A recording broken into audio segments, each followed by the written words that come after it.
apa kabar? Selamat pagi. Kembali berjumpa dengan saya Rusbuna Arif dan Bung Rocky Gerung. Bung Rocky Gerung ini sampai kita melakukan rekaman ini hari Minggu ya ini pukul 10 lebih berapa menit itu Muiz, Abdul Muiz Ketua Umum PB HMI PLT PB HMI itu belum juga ada kabar beritanya. Jadi sudah lebih dari 3 kali 24 jam ya. Kalau sampai tengah malam tadi Sabtu malam atau Minggu dini hari itu sudah 3 kali 24 jam belum ada kabar beritanya Muiz. Iya, saya mengerti itu sebagai pelanggaran HAM itu. Ada aspek lain sebetulnya yang boleh kita duga secara agak kasar bahwa ada yang mempermainkan isu ini dalam upaya untuk mendeteksi keadaan masyarakat. Jadi tentu ada kelompok yang melihat bahwa ada pemanasan politik, ada konflik di antara para pendukung presiden tuh. Karena itu mereka menunggu isu semacam ini membarang nggak ya, ada eskalasi nggak. Jadi diumpankan aja sebetulnya. Nah kita mesti bisa lihat dua keadaan itu. Satu, secara normatif ini adalah pelanggaran hak asasi manusia. Karena prinsip yang kemarin kita bicarakan habeas corpus, yaitu bahwa tubuh itu harus dinyatakan hadir. Kalau dia tidak hadir, maka kita mesti anggap dia masih dianiaya, ditahan atau segala macam. Itu segi HAM-nya itu.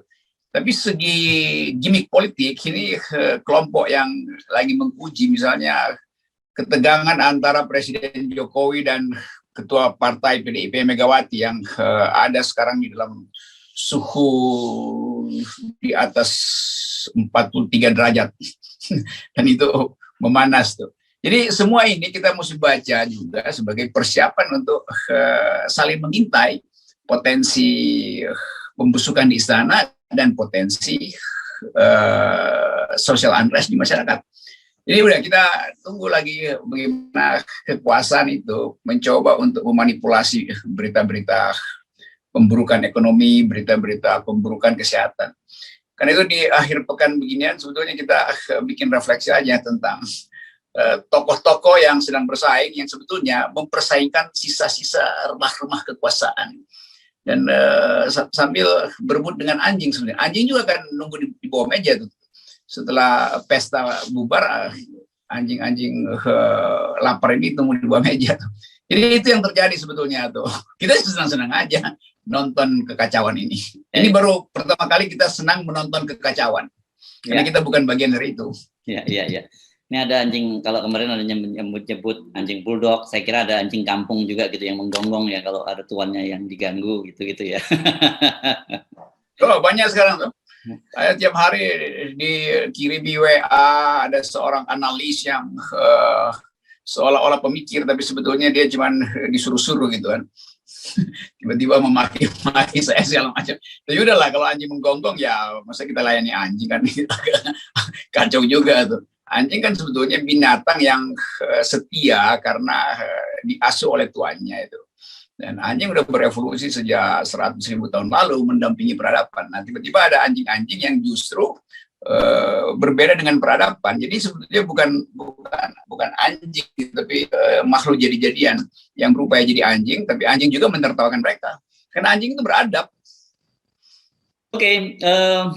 Nah, berkaitan dengan tadi, dengan Muiz tadi, memang agak mengejutkan kan dalam situasi tengah pandemi ketika banyak gerakan-gerakan mahasiswa tiarap atau kalau tidak tiarap memilih gerakan itu di dunia maya, tiba-tiba saja Muiz kemarin kan menyerukan untuk seluruh kader HMI di berbagai tanah air turun ke jalan dan mereka sendiri akan mengepung istana. Ini pasti sangat mengejutkan. Karena trennya kita lihat sekarang ini memang perlawanan yang paling kencang itu di dunia maya. Salah satunya misalnya, Bung Rocky, sekarang yang sedang trending itu adalah NKRI itu bukan milik PDIP. Nah ini menarik dan narasinya hampir semua di media sosial itu kalau saya lihat trending topiknya itu memang semua perlawanan terhadap pemerintahan. Misalnya trending yang salah satunya itu buzzer RP. Kemudian ada disebut daya rusak Jokowi luar biasa, itu juga jadi trending topik, jadi tagar. Kemudian ada NKRI bukan milik PDIP. Ada juga sih agak lumayan ini Pak SBY, saya nggak ngerti apa nih kaitannya dengan Pak SBY. Tapi kalau kita lihat soal PDIP ini mungkin saya menduga-duga, jangan-jangan publik ini mengkait-kaitkan dengan serangan yang cukup gencar dari PDIP yang representasi oleh Puan dan kemudian digongi oleh Bu Megawati kemarin yang minta Pak Jokowi untuk memimpin langsung pandemi. Ini berkaitan juga dengan baliho-baliho Puan yang tersebar di berbagai penjuru, terutama di Jawa, di kantong-kantong yang sangat besar di Jawa Timur, Jawa Tengah, di Jogja, Jawa Barat tidak terlampau terasa masif ini balihonya Puan. Ya ini sebetulnya paradoks dari politik PDIP hari-hari ini. PDIP jelas-jelas ingin beroposisi dengan kekuasaan itu atau kepada kekuasaan. Tetapi publik nggak percaya lagi tuh. Jadi terlambat memang nih PDIP. Jadi saya menyesalkan sebetulnya karena PDIP dianggap ya mau nyolong legitimasi lagi gitu. Walaupun kemarin saya justru dukung Ibu Mega, Ibu Puan memberi kritik pada Presiden. Tapi netizen menganggap bahwa enggak, mereka sama aja tuh. Jadi kasihan betul kan nih, PDIP udah berupaya untuk kembali pada hati nurani rakyat dan rakyat menganggap enggak, kalian tuh sama itu. Jadi justru itu yang menyulitkan baik PDIP maupun Pak Jokowi. Pak Jokowi berupaya untuk keluar dari sphere of influence Ibu Mega, berupaya untuk pelan-pelan menghindar dari asosiasi dengan Ibu Mega. Tapi netizen dempetkan ulang mereka, kalian tuh sama itu. Jadi apa namanya allies attract each other itu, orang-orang yang sejenis selalu sebetulnya nggak bisa dipisahkan itu kan. Jadi begitulah cara politik kita, politik Indonesia. Nah ini saya kira hal yang bagus. Jadi satu sikap etis dari rakyat yang menganggap bahwa blok sana itu nggak mungkin diperbaiki lagi. Jadi walaupun Ibu Mega berupaya untuk mandiri, seolah otonom, tetap dianggap Anda bagian dari perusahaan karena Anda memelihara petugas yang salah. Jadi begitu sebetulnya keadaan. Pak Jokowi juga begitu, mau kasih kesan, oh kami berarti ke Golkar, atau iya itu saya kira pragmatis begitu. Tapi publik menganggap enggak, Pak Jokowi Anda tetap adalah petugas partai. Jadi soal-soal beginian yang dari awal kita udah duga bahwa nanti konfrontasi etis itu akan terjadi. Dan sekarang battlefield itu antara mereka yang ingin melakukan perubahan total dan mereka yang sekedar main-main untuk seolah-olah kritis pada kekuasaan. Jadi itu sebetulnya. Nah yang bingung adalah Buster nih, dia nggak tahu mau pro siapa nih. Oke, nah saya membaca berita juga ini, wawancara dengan seorang ketua DPC di Yogyakarta yang dia mengaku tidak tahu menahu tentang pemasangan baliho dari Puan ini, dan dia menduga itu kemungkinan jadi drop-dropan dari pusat karena dia tahunya pun itu lembaga dari semacam advertising gitu ya. Ini kan biasa ya, ada perusahaan-perusahaan yang mengurus pemasangan baliho ya. Jadi bukan jadi ini memang direncanakan dari pusat pemasangan baliho dari Puan. Nah, kalau dengan dari pusat ini kita pasti langsung bisa membaca sebenarnya desain apa yang sedang yang dilakukan oleh PDIP dan apa agendanya, kan langsung terbaca ini. Iya, mudah sekali kan, itu seragam balihonya itu. Jadi hasil rapat DPP itu, hasil rapat Lenteng Agung atau diputuskan desainnya dari Teguh Umar. Kan dengan mudah kita pikirkan itu tuh. Dan itu justru juga menjengkelkan DPC. Kan kalau dikasih ke DPC nanti ada semacam variasi itu, local wisdomnya dan local bisnisnya, kira-kira begitu kan. Karena DPC nggak dapat orderan dong, masa monopoli. Soal-soal beginian yang nggak terpikirkan oleh PDIP, sehingga ya akhirnya balelo juga yang daerah. Ini kok asal pasang aja nih. Biasanya kan lewat DPC, store ke DPC dong. Nanti kita buatin poster yang unik-unik gitu. Ini diseragami gitu.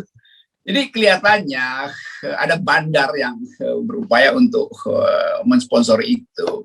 Padahal sebetulnya lawannya itu juga cari bandar yang sama. Kan kita tahu daerah Jawa Tengah itu tetap Ganjar itu udah pasang patok, nggak bisa masuk di sini ya. Puan ya, ini wilayah saya itu kayak begitu kira-kira. Jadi dua banteng yang berupaya untuk mempertahankan wilayah. Padahal sebetulnya dua-duanya itu nyari sponsor yang sama kan. Gampangnya lihat begitu tuh. Nah itu sebetulnya keadaan yang oleh publik juga menganggap ini mah cuman sekedar nipu kecil doang nih, kepak sayap kebinekaan itu, dan lalu dipermainkanlah itu kepak sayap kemanusiaan atau kepak sayap macam-macam istilahnya, dan menyebutkan itu juga kepak sayap kebinekaan itu terlalu mewah sebagai diksi dari PDIP. PDIP nggak begitu diksinya. Itu Wong Cili nggak ngerti begituan, apa tuh kayak paksa yang kebinekaan. Jadi terlalu jauh dari keadaan real masyarakat. Itu yang menyebabkan DPC protes. Jadi pasti di drop dari atas. Kan nggak begitu. Kita kan ngerti narasi dan kemampuan PDIP untuk merabah detak jantung dan nadi dari rakyat kecil. Rakyat kecil justru terasing dengan baliho itu. Karena itu diolok-olok akhirnya oleh lawan politiknya. Kita cuma bisa menganalisa, kita nggak bisa persoalin balihonya siapa gitu. Yang penting kan kita mampu menunjukkan bahwa ya perencanaan yang terpusat tanpa ada local wisdom dan tetesan lokal, maksudnya tetesan bisnis lokal ke daerah itu pasti menimbulkan juga protes. Karena semua masyarakat PDIP tentu menginginkan agar supaya Puan jadi ketua, jadi presiden, ya boleh aja. Tapi mesti ada investasi juga dari sekarang, bukan tiba-tiba membypass kepentingan pundi-pundi lokal soalnya. Ya, ini menjadi sangat penting apalagi di tengah pandemi gitu ya. Tiba-tiba ada rejeki ini hujannya hujan lokal, tidak menetes ke bawah. Nah, jadi kita jadi paham kalau kemudian kemarin-kemarin ketika ada perusakan, ada coret-coret terhadap balihonya Puan itu yang dugaannya itu lebih pada persoalan internal gitu. Karena kan terjadi di daerah-daerah yang menjadi kantong-kantong dari PDIP gitu. Rasanya nggak ada orang lain di luar PDIP yang berani mati gitu mencoret-coret Puan gitu kalau kecuali mereka sendiri. Ya itu kan mesti dibaca sebagai tanda, bagi-bagi dong, jangan masang-masang doang gitu kira-kira begitu. Jadi kejengkelan lokal itu kemudian dieksploitasi oleh lawan politiknya. Nah, kenalah PDIP. Jadi saya menyesalkan sebetulnya itu, tapi sekaligus ya gembira bukan karena senang, tapi karena lucu aja tuh politik internal tuh. Jadi kita bisa bayangkan sekarang PDIP mau mengkonsolidasi diri supaya satu suara Puan. Di dalamnya terjadi konflik internal. Jadi ketika konflik internal PDIP berlangsung karena soal ya politik dan uang sebetulnya, Presiden Jokowi dengan gengnya itu mengeksploitasi konflik itu juga kan. Karena itu PDIP jadi nggak utuh melawan Jokowi. Kita mesti anggap begitu aja sekarang bahwa itu persoalan yang betul-betul elitis dan rakyat sibuk dalam upaya untuk mencari selamat dari pandemi dan nggak terhubung itu.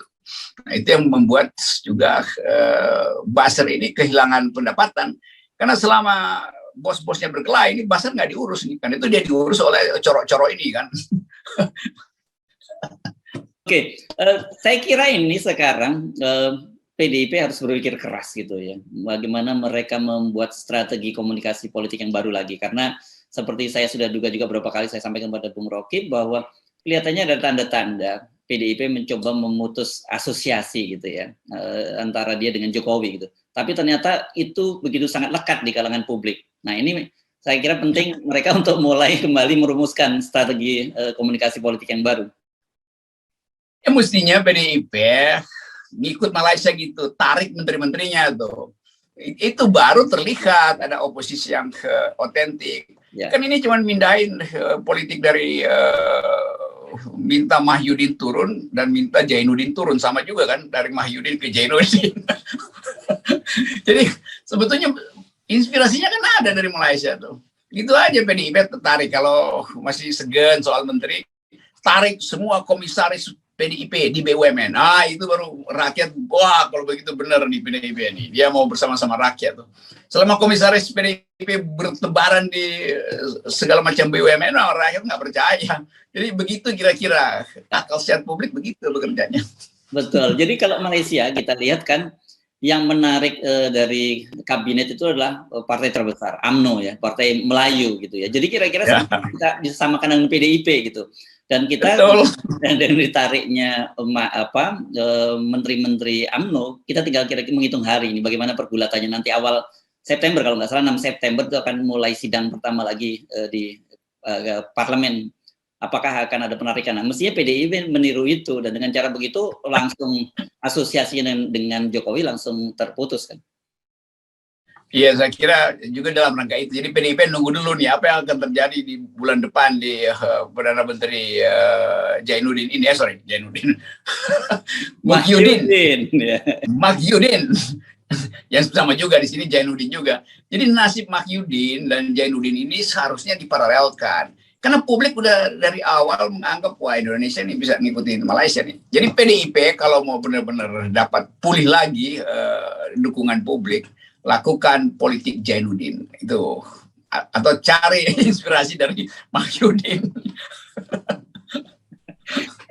Oke, satu hal yang sangat menarik, saya kira ini kalau dulu kita menganggap bahwa apa yang terjadi di media sosial itu hanya gimmick-gimmick biasa saja gitu.